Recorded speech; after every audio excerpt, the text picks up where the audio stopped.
Chapter number 4 ની અંદર ઉદાહરણની દાખલાની આપણે વાત કરીએ તો એમની અંદર દાખલા નંબર 1 છે આપણી પાસે, જેમની રકમમાં આપણને પહેલાં તો રકમને સમજીએ અને પછી આપણે ગણતરી માટે આગળ વધીએ. આપણને એવું કીધું છે 200 ગ્રામ દળનો અને 1.5 મીટર લંબાઈનો એક સીધો તાર 2 એમ્પિયરનો વિદ્યુત પ્રવાહ ધરાવે છે. તેને સમક્ષિતિજ અને સમાન ચુંબકીય ક્ષેત્રમાં આકૃતિમાં દર્શાવ્યા પ્રમાણે હવામાં લટકાવી દીધો છે. તો ચુંબકીય ક્ષેત્ર એનું મૂલ્ય કેટલું હશે? દળ આપી દીધું છે આપણને 200 ગ્રામ, કેટલો લંબાઈ કીધી છે? 1.5 મીટર લંબાઈની વાત કરી છે, બરાબર છે. અને આ રીતનો તાર છે, એ તારને શું કર્યું છે એને આ રીતના ચુંબકીય ક્ષેત્રની અંદર નીચે આ રીતે લટકાવી દીધો છે. તો એમની અંદર કેટલું ચુંબકીય ક્ષેત્ર હશે એ આપણે જાણવાનું થાય. તો પહેલાં તો આપણે એ વિચારવાનું કે તાર જે છે એ લટકતો હશે એટલે એના ઉપર નીચે તરફ ગુરુત્વાકર્ષણના કારણે કયું બળ લાગે? વજન બળ. આ વજન બળ એને સમતોલે એવું કંઈક બળ એના ઉપર લાગતું હોય તો તાર ત્યાં વ્યવસ્થિત રીતે લટકી રહેશે. સમજાય છે? આ ચોક છે એને દોરીથી બાંધી દીધો છે આપણે, તો નીચે તરફ ખેંચે છે કયું બળ? ગુરુત્વાકર્ષી બળ. પણ આપણે મૂક્યો છે ક્યાં? આને ચુંબકીય ક્ષેત્રમાં. હવે ચુંબકીય ક્ષેત્રની અંદર આપણે ચુંબક પ્રવાહધારિત તાર છે એટલે પ્રવાહધારિત તાર એની આસપાસ શું ઉત્પન્ન કરશે? ચુંબકીય ક્ષેત્ર ઉત્પન્ન કરશે. હવે એમની અંદર કંઈક એના ઉપર બળ લાગતું હશે જેથી કરીને એની જે પરિસ્થિતિ છે એ એકબીજાને સમતોલવાનું કામ કરી શકે. તો એના માટે વિચારો. ચાલો, પહેલી વસ્તુ કે તાર જે છે એને તમે લટકાવો છો, એના ઉપર શું લાગશે? વજન બળ. કેટલું વજન બળ લાગશે એ લખીએ આપણે. તો કે ગુરુત્વાકર્ષણના કારણે લાગતું વજન બળ Fg કહી દઉં છું. Fg બરાબર શું લખાય? mg લખાય. બીજું, પ્રવાહધારિત તાર છે. આ પ્રવાહધારિત તારને જ્યારે સમાન ચુંબકીય ક્ષેત્રમાં મૂકીએ એટલે એના ઉપર શું લાગે? બળ લાગે. કેટલું બળ લાગે છે એનું સૂત્ર આપણને ખબર છે. I સદિશ L ક્રોસ B. પણ પ્રવાહધારિત જે ખંડ છે એ અને ચુંબકીય ક્ષેત્ર દોસ્તો એકબીજાને હંમેશા કેવા હોય? લંબ જ હોય. અને જો એકબીજાને લંબ હોય તો આપણી પાસે લાગતું બળ કેટલું થઈ જાય? F બરાબર ILB. બરાબર. ચાલો,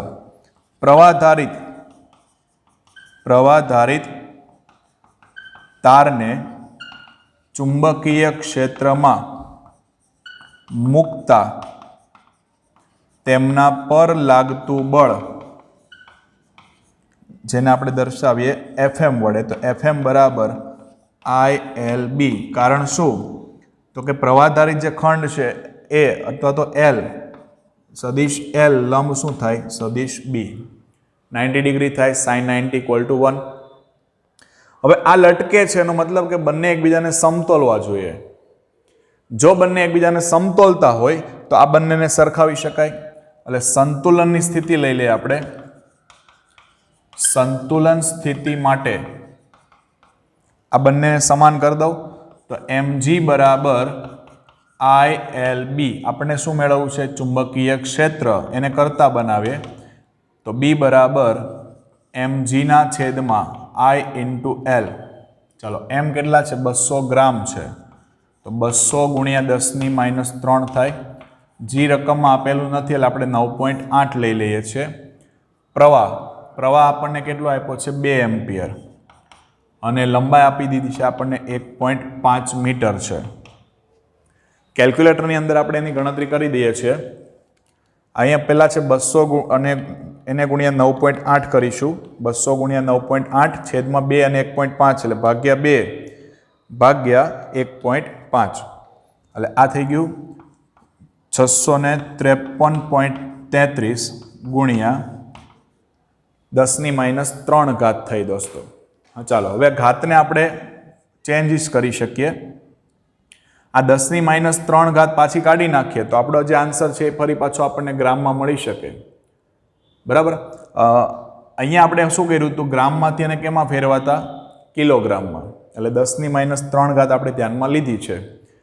હવે આ જે આન્સર છે આપણી પાસે એ આન્સરની અંદર આપણે ચેન્જ કરીએ અને કદાચ ઘાતમાં લખીએ તો શું લખી શકાય? 2 પોઈન્ટ ખસેડી દઉં તો 6.53. પોઈન્ટ કઈ બાજુ ખસે છે? ડાબી બાજુએ. બરાબર, પોઈન્ટ કઈ બાજુ ખસે છે? ડાબી બાજુએ. એટલે ઘાતમાં શું થશે? 2નો વધારો થશે એટલે -1 ઘાત મળે. હજુ કાઢી નાખું તો આ થઈ ગયું 0.65 ટેસ્લા. એટલે આ થઈ ગયું આપણું ચુંબકીય ક્ષેત્ર. કેટલું? 0.65 ટેસ્લા. દાખલા નંબર 2 છે, જો ચુંબકીય ક્ષેત્ર ધન વાય અક્ષને સમાંતર હોય અને વિદ્યુતભારિત કણ એ ધન એક્સ અક્ષ પર આકૃતિમાં દર્શાવ્યા મુજબ ગતિ કરતો હોય તો પહેલું ઇલેક્ટ્રોન, બીજું પ્રોટોન, એના પર કઈ દિશામાં લોરેન્ટ્ઝ બળ લાગે? કઈ દિશામાં લોરેન્ટ્ઝ બળ લાગે? ચલો પહેલા તો લોરેન્ટ્ઝ બળનું આપણને સૂત્ર ખબર હોય. લોરેન્ટ્ઝ બળનું સૂત્ર આપણી પાસે હતું Q ઇન્ટુ સદિશ E plus V cross B. બરાબર, ચુંબકીય બળ અને વિદ્યુતીય બળનો આપણે સરવાળો કર્યો ત્યારે આપણને લોરેન્ટ્ઝ બળ પ્રાપ્ત થયેલું. બરાબર છે. વેગ આપી દીધો છે આપણને એક્સ અક્ષની દિશામાં. આ ચુંબકીય ક્ષેત્ર એને કીધું છે કોને સમાંતર છે? વાય અક્ષ. એટલે અંદરની દિશામાં જે વાય દિશા છે ને એને અંદરની બાજુએ લીધી છે અને એને ધન વાય તરીકે ધ્યાનમાં લીધું છે. પછી એવું કીધું છે કે ભાઈ ઇલેક્ટ્રોન અને પ્રોટોન એના ઉપર કઈ દિશામાં લોરેન્ટ્ઝ બળ લાગશે. આપણે દિશા નક્કી કરવી છે. પહેલા તમે વિચારો, ચુંબકીય ક્ષેત્ર ક્યાં છે? ધન દિશામાં. એટલે સદિશ બી બરાબર ધન વાય દિશા છે તો આને હું સદિશમાંથી અદિશમાં ફેરવું તો વાય દિશા માટે કયો કેરેટ લાગે? જે કેરેટ. વેગ કઈ દિશામાં છે? તો વેગ છે ધન એક્સ દિશામાં છે એટલે કયો કેરેટ લાગે? આઈ કેરેટ. બરાબર. હવે લોરેન્ટ્ઝ બળનું સૂત્ર આપણને ખબર છે. લોરેન્ટ્ઝ બળ એને દર્શાવીએ આપણે FL વડે. તો FL બરાબર Q કૌંસમાં સદિશ E પ્લસ V સદિશ V ક્રોસ સદિશ B. રેડી છે? પણ રકમમાં તમે જોઈ શકો છો કે કોઈ પણ જગ્યાએ તમને વિદ્યુત ક્ષેત્રનો ઉલ્લેખ કર્યો નથી. એટલે વિદ્યુત ક્ષેત્રને આપણે ધ્યાનમાં લેતા નથી તો વિદ્યુત ક્ષેત્ર E બરાબર કેટલા થઈ જશે? 0. આને મૂકી દે 0 એટલે એ પદ નીકળી જશે એટલે આપણી પાસે શું વધે? સદિશ V ક્રોસ સદિશ B. કારણ શું? તો કે સદિશ E બરાબર કેટલા? 0. ક્લિયર છે? ચાલો સદિશ V એને અદિશમાં ફેરવો. બળ જે છે ને આપણું એને અદિશમાં ફેરવી નાખીએ તો V ઇન્ટુ કયો કેરેટ લખાય? I caret cross B into કયો કેરેટ? J caret. ચાલો I ક્રોસ J એટલે કયો કેરેટ થાય? K caret. તો લાગતું બળ આપણું છે FL બરાબર શું આવશે? અહીંયા Q બાકી રહેશે આપણો, કારણ કે Q છે એ કોમન કાઢેલો છે આપણે, તો Q લખી દઈએ અહીંયા Q. ચલો Q V અને B, Q V B અને કયો કેરેટ આવશે? I ક્રોસ J એટલે કયો કેરેટ થશે? K caret. મતલબ કે અહીંયા જે બળ લાગે છે આપણું એ બળ એ કઈ દિશામાં છે? અહીંયા જે બળ લાગે છે એ કઈ દિશામાં જશે? K caret. K કેરેટ એટલે કઈ? Z અક્ષની દિશામાં. બરાબર, બળ Z અક્ષની દિશામાં લાગે છે. હવે વાત કરી છે કોની? ઇલેક્ટ્રોનની. પહેલી વાત છે કોની? ઇલેક્ટ્રોનની. ચાલો ઇલેક્ટ્રોન માટે વિચારો. ઇલેક્ટ્રોન માટે વિદ્યુતભાર કેવો આવે? ઋણ. તો લાગતું બળ FL બરાબર -QVB K caret. -K caret એટલે કઈ દિશા કહેવાય? ઋણ Z અક્ષ. ઋણ Z અક્ષ.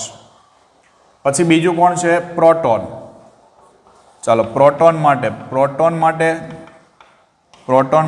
FL is equal two, proton તો ધન જ આવશે એટલે આ જ પરિસ્થિતિ આવશે. QVB કયો caret? K caret. K caret એટલે Z અક્ષની દિશા. કઈ Z અક્ષ? ધન Z અક્ષ.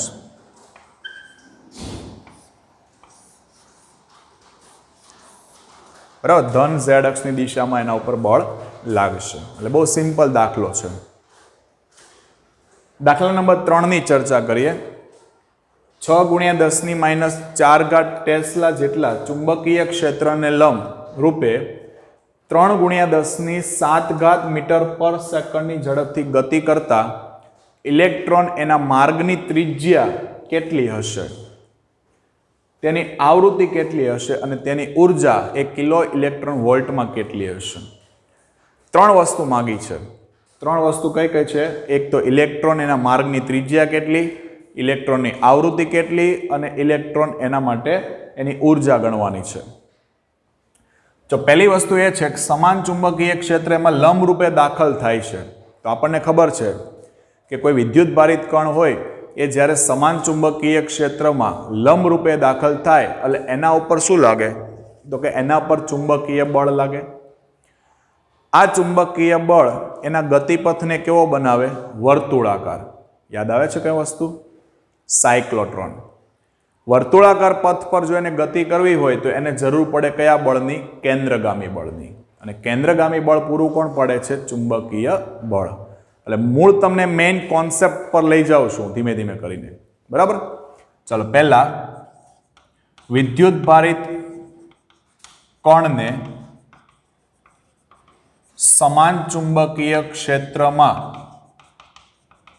દાખલ કરતા તેના પર ચુંબકીય બળ લાગે છે. કયું બળ લાગે? ચુંબકીય બળ. હવે આ ચુંબકીય બળ પૂરું કોણ પાડશે? કેન્દ્રગામી બળ. તો આ રીતે લખી શકાય, કેન્દ્રગામી બળ બરાબર ચુંબકીય બળ.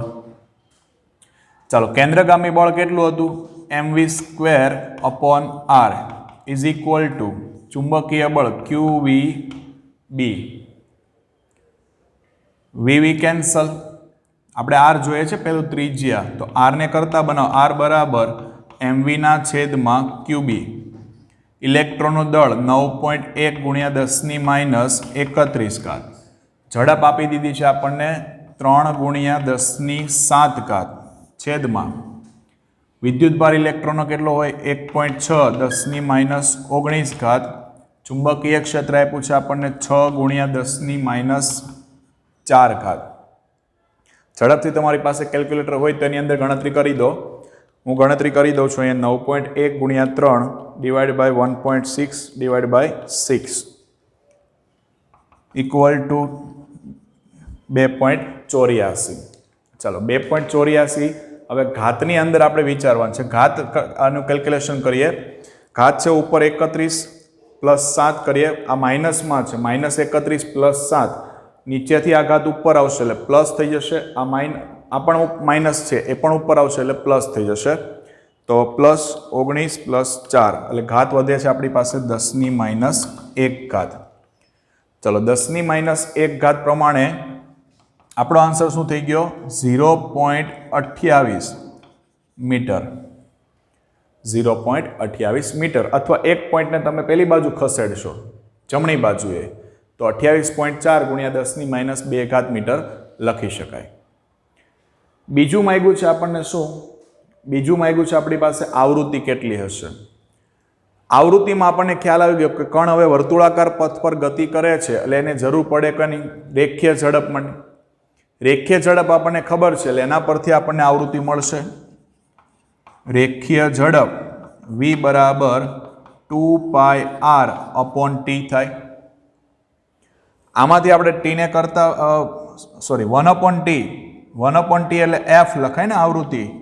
2πr × f વડે બતાવું છું. અહીંયા v કરલી v બતાવી શકાય પણ મિક્સિંગ થઈ જશે એટલે આપણે અલગ પડી શકે એ માટે f લઈ લઈએ છીએ. f ને કરતા બનાવી દો. ચાલો, તો f is equal two v/2πr. v એટલે વેગ. વેગ કેટલો છે આપણો? 3×10⁷ છેદમાં 2π. r બરાબર છે 0.28. r બરાબર 0.28. ફરી પાછું એનું કેલ્ક્યુલેશન કરીએ આપણે. 3/2/3.14 / 0.28. 1.70 × 10⁷ હર્ટ્ઝ થઈ જશે. બરાબર? અને જો 6 ઘાતમાં એને કન્વર્ટ કરી દેશો તો મેગા હર્ટ્ઝ મળશે આપણને. ક્લિયર છે? પછી આપણને જોઈએ છે ઉર્જા, બરાબર. આપણને શું મેળવવું છે?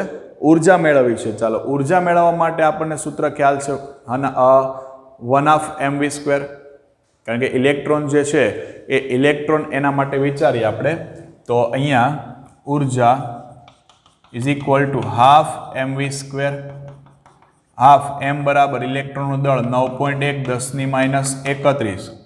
વેગ આપણને આપી દીધો છે 3 × 10⁻7 એનો સ્ક્વેર કરવાનો છે. ચાલો ઝડપથી કેલ્ક્યુલેટર, ઝડપથી 3 નો વર્ગ 9, બરાબર. 9 × 9.1 ડિવાઈડ બાય 2 એટલે આ થયા 40.95 ગુણ્યા ઘાતને જોઈ લઈએ તો -31 પ્લસ 14 એટલે -17 થઈ આપણી, બરાબર. આ જે આન્સર આપણને મળ્યો એ આન્સર કેમાં મળ્યો? જૂલમાં. આપણને માંગ્યો છે કિલો ઇલેક્ટ્રોન વોલ્ટમાં.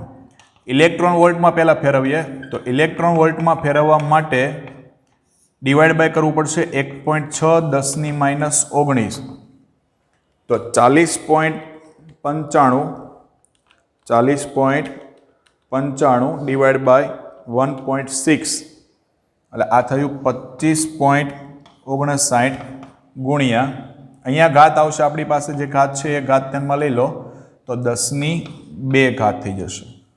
10ની કેટલી ઘાત થઈ? 2 ઘાત. આપણને કિલો ઇલેક્ટ્રોન વોલ્ટમાં જોઈએ છે. આપણે પોઈન્ટ ડાબી બાજુ ખસેડી દઈએ એટલે 2.55 છે એની જગ્યાએ 56 કરી દે ગુણ્યા 10ની કેટલી ઘાત થશે? 3 એટલે 2.56 કિલો ઇલેક્ટ્રોન વોલ્ટ. એટલે આ ફાઇનલી આપણો આન્સર થઈ ગયો, બરાબર. કિલો ઇલેક્ટ્રોન વોલ્ટની અંદર કેટલી ઉર્જા છે? 2.56 કિલો ઇલેક્ટ્રોન વોલ્ટ. ચાલો દોસ્તો, ઓકે.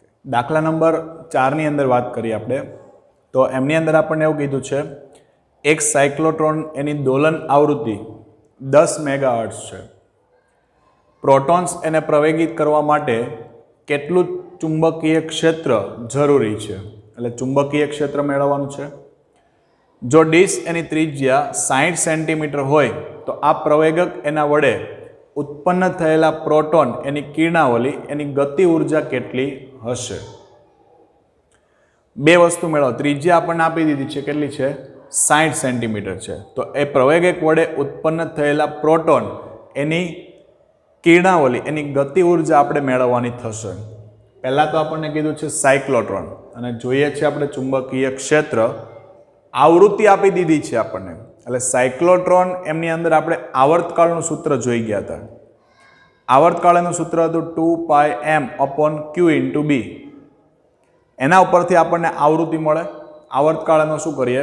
વ્યસ્ત. વ્યસ્ત કરો એટલે આપણને શું મળે? આવૃત્તિ. તો ક્યુબીના છેદમાં શું મળે? 2πm, બરાબર. એટલે પહેલાં આવૃત્તિ ઉપરથી આપણે ચાલીએ તો સાયક્લોટ્રોનની આવૃત્તિ f લખીએ છીએ. f બરાબર ક્યુબીના છેદમાં 2πm, બરાબર. અહીંયા કોની વાત કરી છે? પ્રોટોન્સની છે. એટલે દળ આપણે લેવાનું થાય, કોનું લેવાનું થાય? પ્રોટોન્સનું. ક્લિયર છે? વિદ્યુતભાર, પ્રોટોનનો વિદ્યુતભાર 1.6 પહેલાં આપણે ચુંબકીય ક્ષેત્ર મેળવવું છે તો આપણે એને કરતા બનાવી દઈએ. તો b બરાબર 2πmp × f થાય. છેદમાં કોણ આવશે?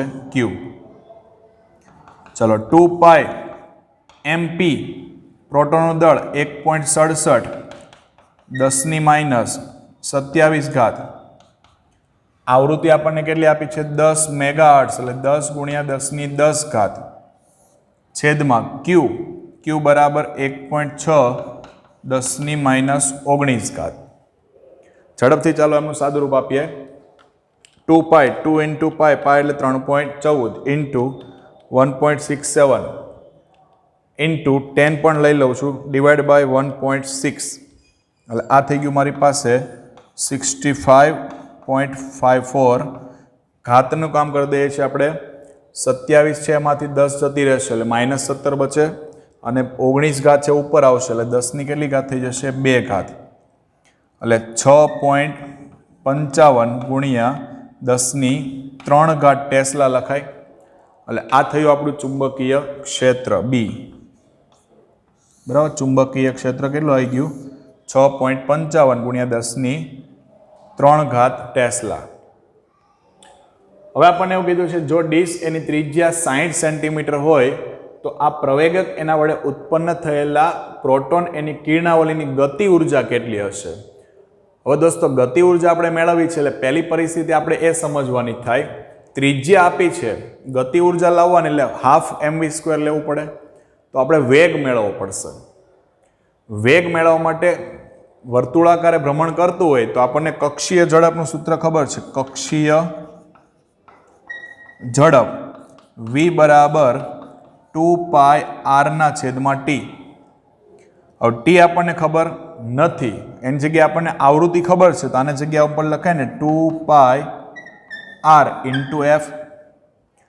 f એટલે આવૃત્તિ થઈ ગઈ. ચાલો v મેળવી લઈએ તો = 2πr બરાબર કેટલા, ત્રિજ્યા આપણને કેટલી આપી છે 60 સેન્ટીમીટર એટલે 60 ગુણ્યા 10⁻², એને મીટરમાં ફેરવ્યું આપણે, અને f બરાબર કેટલા છે 10 મેગાહર્ટ્ઝ એટલે 10 ગુણ્યા 10⁶.